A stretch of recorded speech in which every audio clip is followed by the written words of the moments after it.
Greetings. We continue today. No more curse from Revelation 22. This will be the fifth and final installment. In Exodus 33, which we quoted above, Moses asked to see God's glory, to see his face.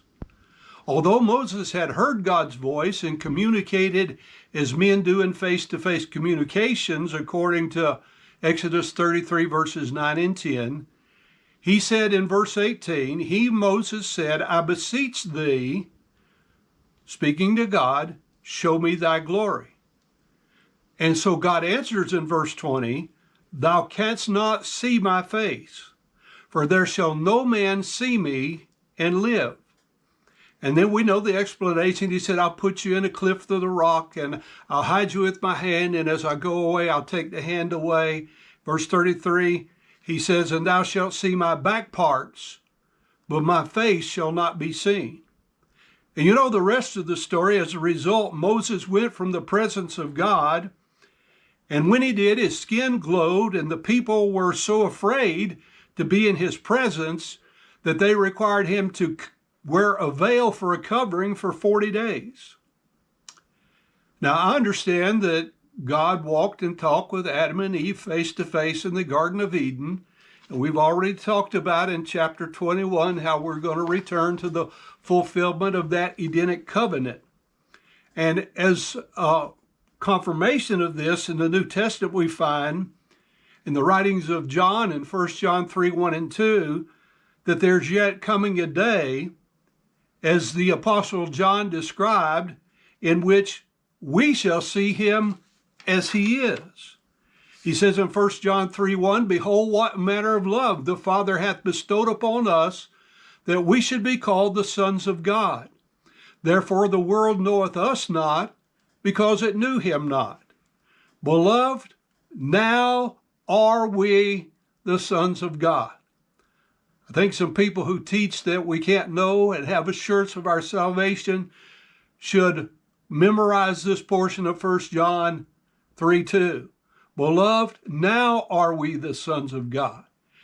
And it doth not yet appear what we shall be, but we know that when he shall appear, we shall be like him, for we shall see him as he is.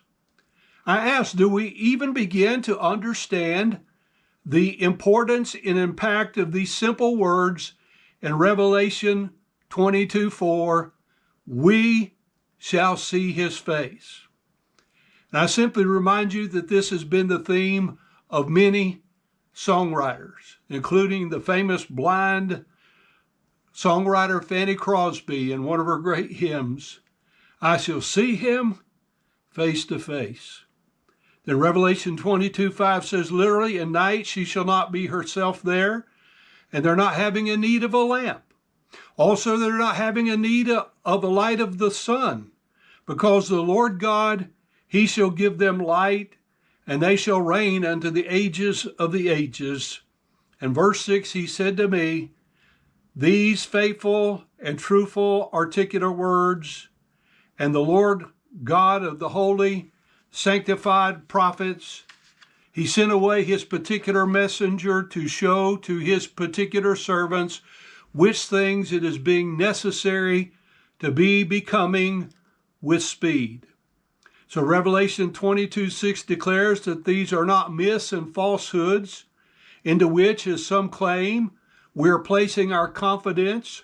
Rather, they are faithful and truthful words from an unchanging God who cannot lie. The day is coming when the curse is fully and finally erased forever. And as Jim Hill has written in that great song, what a day, glorious day that will be.